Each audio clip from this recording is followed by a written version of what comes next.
Brett Brooks has been covering the story. She's live from the scene with the latest. Brett? Eric, Mimi, as you can see, I'm standing on the front porch of the apartment complex, and here's the front door, but check this out.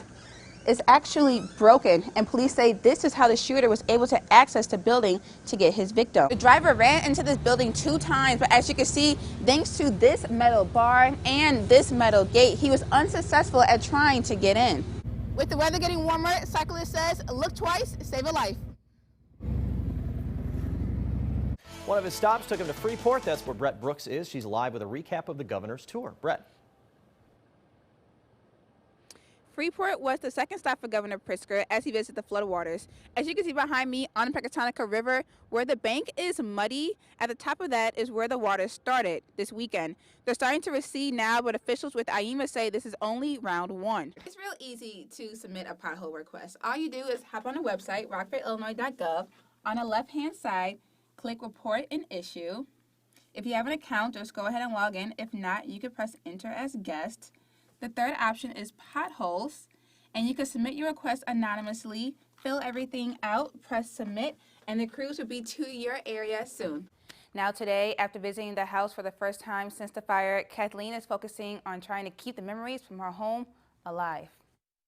The last couple days have been overwhelming. This was not the scene Kathleen Reed ever imagined coming home to after a long day at work. It was hard even coming today to look and just think, 40, almost 45 years of being together, and it was all gone in like, a half an hour. On Monday, this was her reality. Reed is a prominent baker and a cake decorator in Lena. All the things that you wanted to give your children before you passed away, like the cookbooks, they were all going to my girls. Officials believe the electrical fire began in the very kitchen where she spent majority of her time. All my cake decorating things were all pretty much on this rack here. All that's left, ashes and memories of her late husband, Bill, whose damaged urn she found amongst the rubble. My husband's sentimental things, military pictures and all the things that he's collected over the years. This very home was where family dinners and summer evenings were spent. Kathleen's grandson even living with her. This was my grandson's room. His mother, Renee, now helping both her mom and her son recover and rebuild. We've set up a GoFundMe page on Facebook to help with the cost of taking this down. It's hard, but it'll be okay. It'll be okay. Kathleen's husband's birthday and the 3rd anniversary of his passing is actually a week from today. And if you want to help her out, we have a link to her GoFundMe on our website, mystateline.com. They met when they were in 7th and 8th grade, and one night over the weekend changed everything for one young father who is trying to learn how to navigate life without the love of his life. He sees us hurt like everybody in the house hurts. He feels the vibes, the attention, the air. I think he understand that, but I just don't think he understand that she's really gone. LaShawn Robinson is now raising his 3 sons alone after his elementary school sweetheart and wife, Caitlin, died in a car crash. His oldest son, Terrence, is just 5 years old. His youngest, 8 months. Now they are coping with how to live without their mother and wife. Somebody always there for me, like even when my down days, she was always right there. There's times it was funny because, one of her kids would do something she used to do that drove me nuts, and she's like, was I this bad? And I said, well, and it was like, never mind. She knew. She goes, never mind, I already know. Caitlin's mother, Yvonne, has found comfort in the actions of the Good Samaritans who did everything they could to save her daughter that night. She was able to gain closure during a Thursday visitation. It gave me peace because I got to touch her one more time. You know what I mean? I just got to actually physically be with her one more time, and that gave me some peace.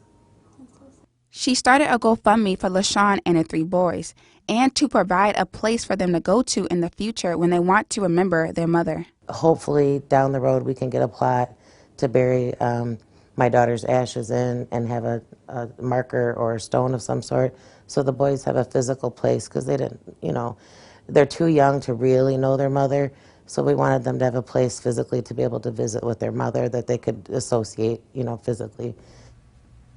We provided a link to the Robinsons' GoFundMe on our website, mystateline.com. It's hard to imagine having to explain that to those little boys who really, as we've pointed out a couple times, they don't understand what happened yet. Yeah, they don't. And there was a really pretty butterfly that flew past after the interview, and it was just an amazing moment. Timing in that. Brett, thanks for sharing that story with us. It literally takes a village to raise spirits after a historic flood like we've seen, and the people I met on just one block affected say if it wasn't for each other during this time, they don't know where they would be. They were just freaking out, same way I was. Panic swept through Gilbert Street in McChesney Park on Friday just as fast as the floodwaters. But the saving grace for many that morning? Each other. All these people live in this area all got together, camaraderie. When there's always a big problem, people get together, it seems like. Dean Holub and his fiancée Carissa are in the process of planning their wedding. The couple credits their neighbors for helping them save their home. And this is our first year here, and so we're pretty inexperienced to deal with the floods and stuff, so these guys have been great helping us show us what to do and stuff like that, so it really means a lot. That's why we stay. Help came from all over the block, even from those least expected.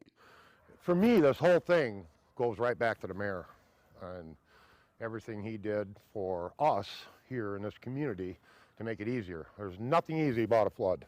Out there in a suit and tie and shoveling sand the entire day Friday. I can't say enough about that guy. I came right from a meeting which I had, and I saw the need of so many people there.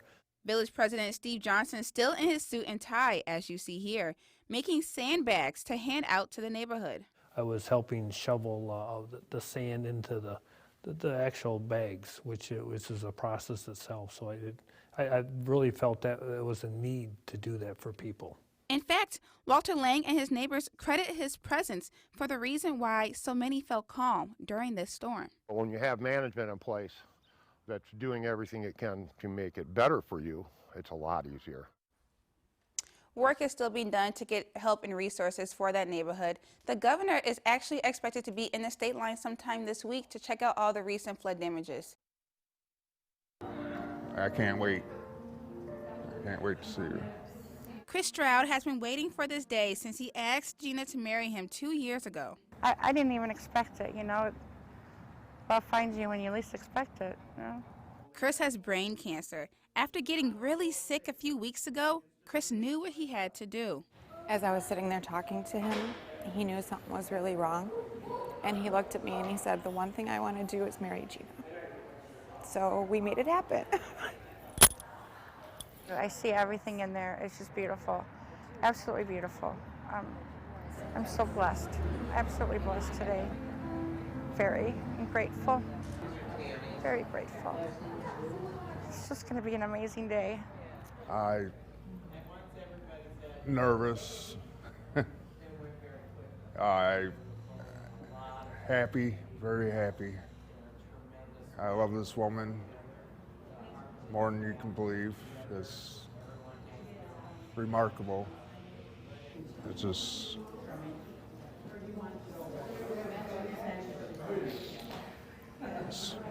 it's amazing. I couldn't ask for more. And the moment they've been waiting for all their life. You may kiss the bride.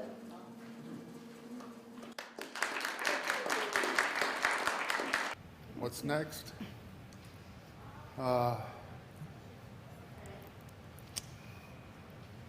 Just a long, happy life together.